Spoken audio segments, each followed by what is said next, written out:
మంచిర్యాల, మంతని, ధర్మపురి, పెద్దపల్లి, చెన్నూరు, రామగుండం, బెల్లంపల్లి ఈ 7 అసెంబ్లీ నియోజకవర్గాలు కలిపితే పెద్దపల్లి పార్లమెంటు నియోజకవర్గం అవుతుంది. గమ్మతేందంటే 7 కాంగ్రెస్ పార్టీ గెలిచిందబ్బా. ఇక ఇప్పుడు ఎంపీ ఎలక్షన్ల సుత అల్కగా గెలిచేటట్టుంది. అట్లని లాపరవ చేయొద్దు కదా. కార్యకర్తలతోటి మీటింగ్లు, పబ్లిక్ల తిరుగుడు జోరుగా నడుస్తుంది. సింగరేణి బాయిబాట కార్యం జోరుగా నడుస్తుందుల్లో రామగుండంలా కార్మికులతోటి ముచ్చట పెట్టిండ్రు. లోకల్ ఎమ్మెల్యే మక్కన్ సింగ్ సారు, Peddapalli Congress MP candidate Vamshi sir.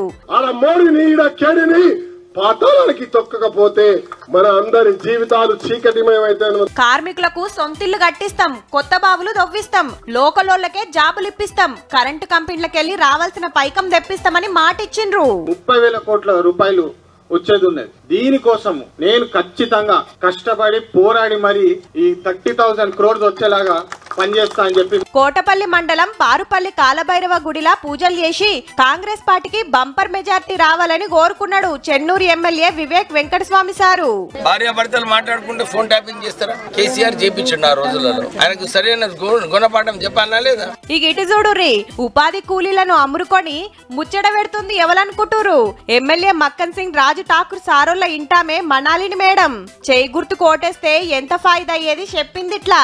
ఈసారి మక్కన్ సింగ్ ఎంత పని చేస్తాడో వంశీ కూడా అంతే పని చేస్తాడని మేము హామీ ఇస్తా ఉన్నాం. పెద్దపల్లిలా కాంగ్రెస్ పార్టీకి ఎక్కువ మెజార్టీ రావాలని మంత్రి సారు, 6 ఎమ్మెల్యేలు, లోకల్ లీడర్లంతా మీటింగ్ల మీద మీటింగ్లు పెట్టి సర్కార్ పథకాలను సాటింపేస్తున్నారు.